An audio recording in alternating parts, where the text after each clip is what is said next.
single day I'm gonna make something great. That's my way. Every single day I'm gonna make something great. Then I'm here to record a labor and delivery video. Now, I don't know if y'all can see, but this is baby Cam hoping to eat. She about to get a little cranky because she hungry, so I'm about to feed her. But yeah, I just thought I would go ahead and do a labor and delivery video and tell y'all a little bit about my experience having him. So on the 15th of this month, Cam will be 4 months. So she was born June 15th. Now, I will tell you my experience as far as like leading up until, you know, her premiere or her debut or whatever. You know, I hated my OBs. I'm gonna just start there. Like, the guy who actually delivered Cam was not my OB at the time, but my OB that I had leading up until was a freaking idiot. Now, I say he was a freaking idiot because that's what he was. Like, let me tell you what made me mad. So I'm about 39 and a half weeks, about to hit 40 weeks. So I'm about to deliver pretty much. And this whole pregnancy, I had like high hopes of delivering naturally. No drugs, no medication, just a natural childbirth. However, this fool knew the whole time that I couldn't do it. He knew the whole time that like my cervix, or is it my cervix? No, my birth canal was too small to pass her through. He knew that, but he didn't say anything. And then after he did say something, did say that, hey, you know, that's probably more than likely not gonna happen, he still made me go through, like, he tried to set up an induction to where they would give me cervical, which, if you don't know what that is, it's to basically push you into labor, hurry the process along so that you can start. Now, he made me do all of that in hopes that I would deliver naturally. At that point, I was already like, if I can't do it, let me know so we can set up a cesarean. You know, let's go ahead and knock that out. Let's not prolong it any longer, because whenever he set all of that stuff up, y'all, I was 41 and a half weeks pregnant. 41 and a half. I'm about to hit 42 weeks. And y'all just now admitted me when he knew at my 39th week that it wasn't going to happen. But everybody was telling me he probably did that to like cover his own behind. But still, like, this kind of messed up, don't you think? So basically, my doctor tells me that, you know, we're going to set up for me to be induced. They're going to start me off on cervical and to be at Baptist on, what was it? I know it was, they admitted me on Thursday night. So Thursday night, it was the 14th. Yeah. Now, I already had all of my stuff packed up. Like, I didn't want to forget anything as far as that part is concerned. So, I had already had my bag packed, Jorge's bag packed, baby's bag packed. Like, I was ready to go. Now, we got there. We had our pillows and everything. Now, I will say, as far as the hospital stay is concerned, like, that hospital stay was amazing. Like, the room that I was in before, you know, delivery was amazing. And then the suite they put me in, like, post-delivery, like, my recovery room was, like, oh my gosh, you would have thought somebody important was staying in the building. Like, that's how nice my suite was. Now, whenever they did go ahead and start me on that medication to basically start labor, I ended up dilating maybe 2.5 centimeters, 3 centimeters. And then they broke my waters, hoping that that would help. Now, that was the weirdest feeling I've ever felt in my life. Like, I felt like I was peeing on myself. Like, I was in there hollering, talking about, oh, y'all. Like, they were looking at me like I was so stupid. Like, yeah, it's gonna feel like that. But they broke my waters. Still nothing's really happening, but I'm going through all of this pain. Now, contraction pain is a pain like no other. I don't care who sat there and tell you that it feel like period cramps. Sis, you stupid if you did. That's what, like, no. I didn't mean to say, like, you stupid, but to me, I mean, I guess everybody's pain tolerance is different, but that don't feel like no period cramp. That ain't close to a period cramp. If somebody got period cramps like that, then Lord, like, somebody have mercy on their soul, because that it don't feel good. So, let's see.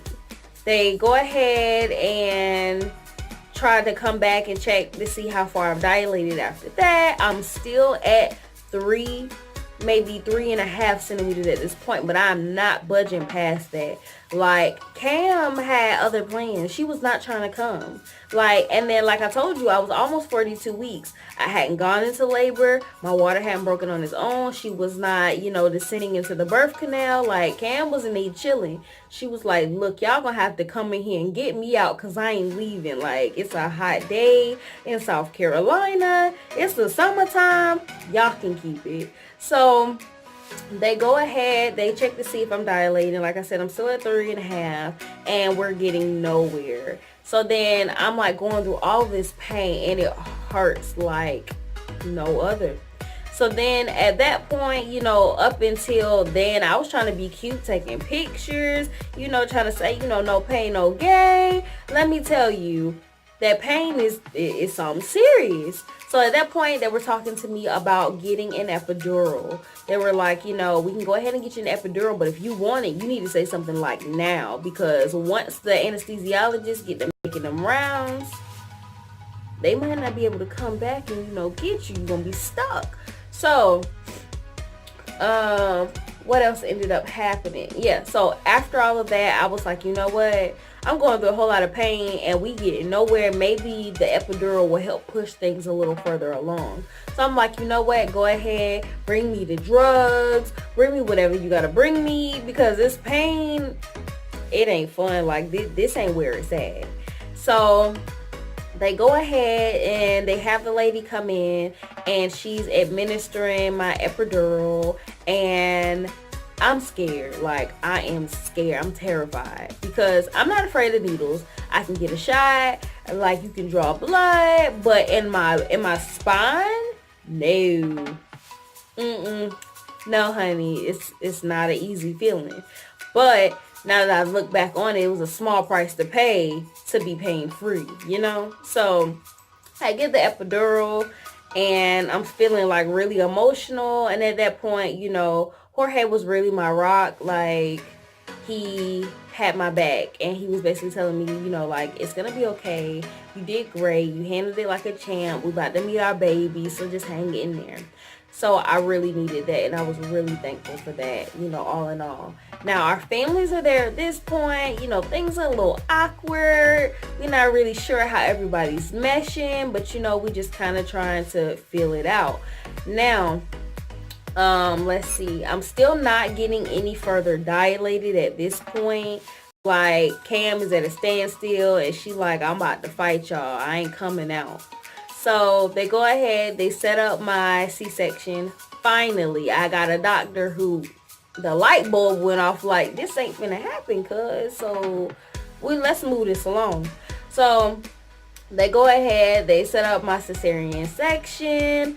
Now, they brought Jorge his gown and stuff to put on. Not his gown, but his scrubs to put on. And then they brought me my scrubs. Now, I had just did my makeup, because, I'm trying to be flawless for the pictures. Let me tell you, my priorities were not in the right place, but we'll talk about that another time. So they go ahead, they push me back, and they're taking me to the operating room. So they're saying, in a little bit, we'll go ahead and we'll grab Jorge, so that way y'all both can see baby girl when she comes out. Now, there was some issue, like, as far as drugs, I was maxed out. Like, I was maxed out on my epidural. So at this point, they're trying to numb me, and I can still feel everything, and they can't give me any more. Like, they can't numb me anymore. So, and they keep telling me, like, you shouldn't be able to feel this. And I'm like, I can feel that. And they're like, no, you just think you can feel it. And I'm like, I can feel, like, I still have feeling in my body. I can still feel what's going on. And they're like, no, it's just a weird sensation and you're not sure. And I'm like, look, homegirl over here just put something really cold on my leg. Sister next to me, she just pinched me. And if you tickle my feet one more time, you're gonna get kicked. And I can't tell you how hard it's gonna hurt. So I can feel it. So at that point they realized, like, okay, she's serious. She can feel this. And we got an issue.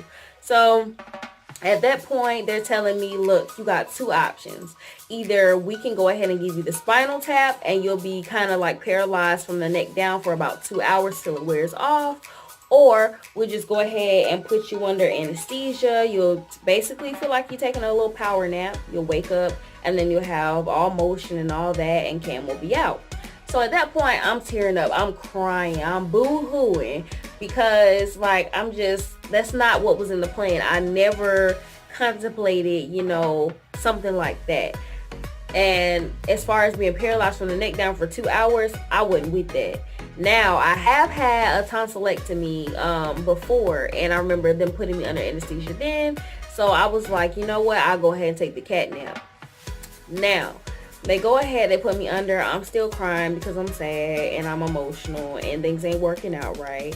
And then afterwards, it felt like I took a nice little cat nap. I woke up and everybody was around me talking to me. And then in comes Jorge and the baby. And she's just lovely. She's beautiful. She's everything I ever imagined. And I'm just like, oh my goodness. Now, they never came to get Jorge. That's one thing I did figure out after the fact. They never came to get him because being that I could feel everything, that was pretty much considered a complication. And then at some point during the operation, there was like blood loss and all this other stuff, and it just was not working. So they had to do what they could. And so they didn't go get him. Now, they did go ahead and bring Cam out after the fact for him. And then before, me even going back there at all, me and Jorge had the talk. Calm down, boo-boo. Me and Jorge had the talk that no matter what happens, if something happens, she is his number one priority at this point. He likes to say that I'm his queen and I'm the number one priority, but baby comes first at this point. So if she goes anywhere, you go with her. She don't go nowhere by herself. Like, we had that talk. So he comes in with the baby. I'm crying. My throat hurts because, they had a tube down my throat and all this other stuff because they had put me under. I'm feeling groggy. They're trying to get her to latch, and the latch hurts like a mother. So at that point, like, it was a whole lot of pain. I was kind of out of it, but for the most part, for such a beautiful little girl and just like a healthy baby girl, that was a small price to pay. Like, I ain't even tripping. I ain't sweating it. So that was my labor and delivery story. Yeah, it was kind of moving a little quick, but I was just trying to hit all my main points. Now, if you are getting ready to have your baby, you're not sure how it's going to be, I'm not saying that my situation will necessarily be yours, because that's not the case. Everybody is different. You might go through something different than from what I went through. So I'm just telling my experience. But let me go ahead and introduce y'all to baby Kamryn. This is Kamryn. This is the love of my life. This is the reason I had to take that break a year ago from YouTube when I was getting things started, but it was so worth it. I love her to death. Like, oh my gosh, this girl is my everything. But anyways, thank you guys. Thank you so very much for watching this video with me. If you really like the content, be sure to like, comment, and subscribe, and also be sure to hit that bell so you'll be notified anytime I upload a video. But thanks so much. Say bye, Cam. Are you looking? Say bye, Mama. You're not gonna say bye-bye? Yeah. Bye, y'all. Hi, Cam.